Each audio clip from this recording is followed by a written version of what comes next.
everyone, welcome back to Happy Biome, your go-to YouTube channel for diving deep into the fascinating world of Japanese fermentation and its incredible benefits. My name is Fujimoto. I'm a founder of Omiso, a small batch miso brewery based in Los Angeles. Happy Biome, everyone. I'm Kanayo, Koji fermentation instructor and scientist of neurodegenerative disease and a mom of 2 children living downtown Toronto. Today, we are going to highlight Koji fermentation. In our last episode, we explored different types of fermentation, including lactic acid, alcohol, acetic acid, and Koji fermentation. And Kanayo, do you remember that you mentioned that enzymes are the crucial components in Koji fermentation because they transform the ingredients into flavorful and nutritious products. But how does this process work? That's what we want to focus today. So today's episode 4 title is The Key to Koji Fermentation, Enzymes. Yeah. So one of the most representative products of Koji fermentation is miso. So let's start by introducing the 3 main ingredients of miso. So these are the 3 ingredients of miso. From the top left, soybeans, salt, and the bottom one is koji. In this picture, it's rice koji, but it could be rice koji or soybean koji or barley koji. And we want to focus on koji, which is essential for fermentation. If we're talking about rice koji, it refers to the rice grains inoculated with koji fungus spores. But then what exactly is koji? Kanayo, can you define koji for us? Yeah. So when we generally refer to koji in Japan, it does not mean the koji mold itself, but rather the metabolites produced by koji mold. So in other words, it refers to the mass of enzyme, which are metabolic byproducts of the koji mold. And this is the koji mold that have grown on grain, koji substrate, and completed their life cycle. So in the process of koji fermentation, it is not the koji mold itself that is active, but rather the enzymes derived from the metabolic byproducts of the koji mold that's loaded up the koji substrate that drives the fermentation. So that's why enzyme is key for koji fermentation. Okay, I see. But what do you mean by their life cycle? So let me share the picture depicting the life cycle of a koji mold. Did you draw this? Yes, with the Japanese pencil. And then this is originally from this is originally from written in Japan, the mold inspection manual color guide. So it's supervised by Kosuke Takatori. Yep. Cool. And yeah, so this is the picture of life cycle of koji. And here, this is koji mold spore. So after koji mold germination, they form the mycelium and then grow and form the conidia spores. And that produce conidia, the new asexual spores.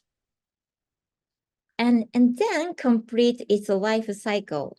And it takes only about 50 hours.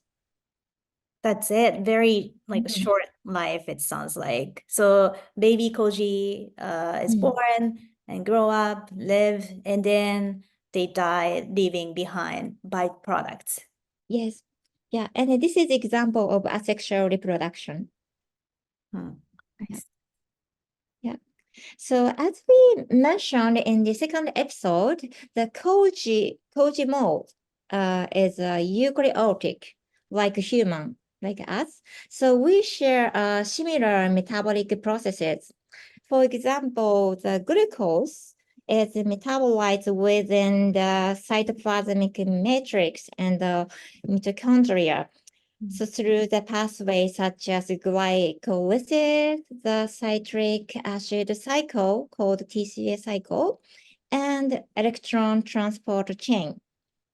So throughout these processes, enzymes are synthesized. And here, enzymes are protein, sometimes RNA, specifically created by the ribosomes in the respective location. So that ribosome is a base complex protein and RNA known as the translational machinery in general. Okay, so yeah, you mentioned a lot of technical terms here. But the essence of it all is that enzymes are produced through metabolic processes. And these enzymes are then used in Koji fermentation, correct? Yes. Yes, and also it is said that the koji contain over the dozen of 30 types of enzyme, including amylase, protease, and the lipase, and the pectinase. So in the process of its metabolism, the mold also synthesizes various vitamins, such as vitamin B1, B2, B6, and niacin, biotin, pantothenic acid, and inositol. So these are also essential nutrients for our human body as well. And also those enzymes break down starch, protein, fat into the sugars such as glucose, amino acid, and the glycerol and fatty acid. And also, since causes enzyme cut the molecule randomly, it produces complex, like rich array of flavors. For example, miso, soy sauce, mirin, and sake. As you experience, none of them have the same flavors, right? Yeah, that's right. So usually when we think of fermentation, we imagine like microorganisms directly fermenting the substance like yeast turning into beer or lactic acid bacteria turning directly into yogurt. However, fermentation using koji is somewhat unique.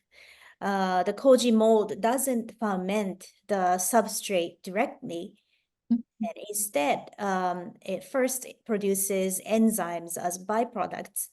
And these enzymes then drive the fermentation process forward.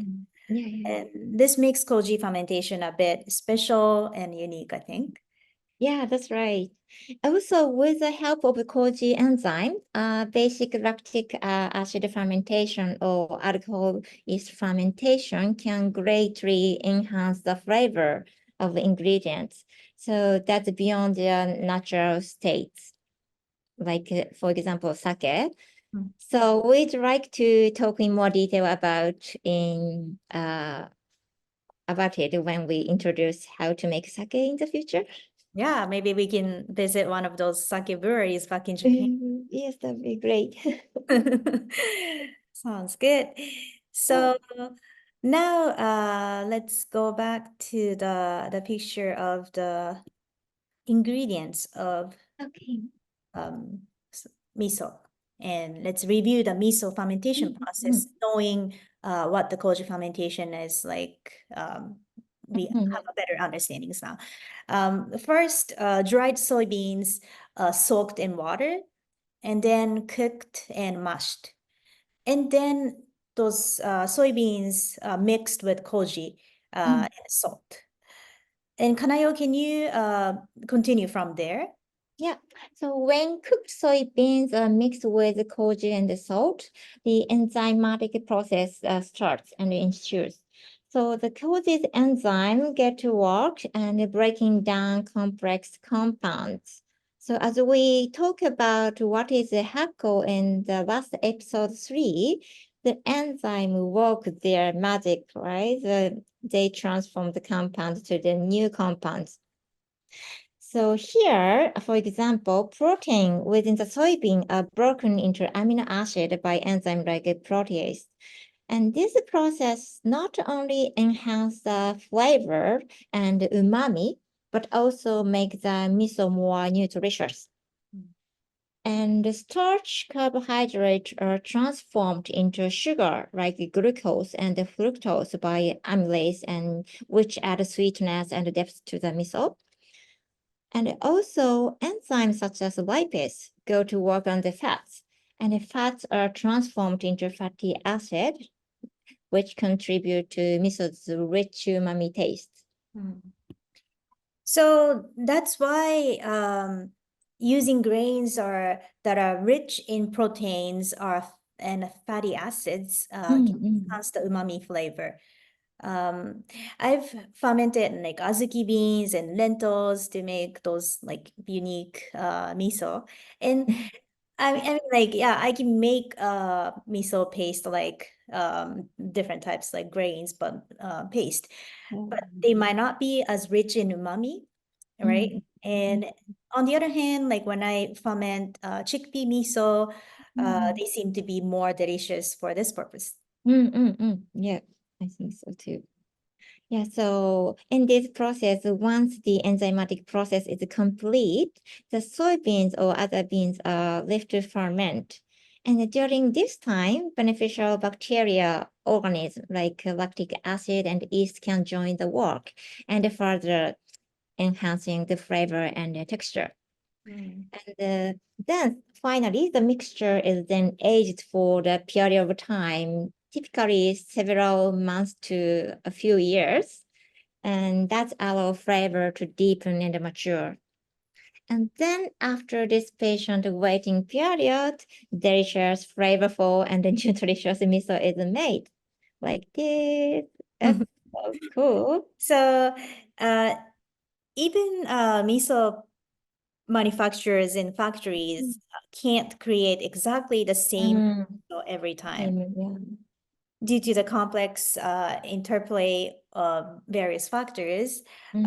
These include conditions like temperature and humidity and characteristics of the raw grain materials, and even the specific bacteria present in the environment at that time. But all these elements together not only initiate the fermentation process, but also influence its outcome.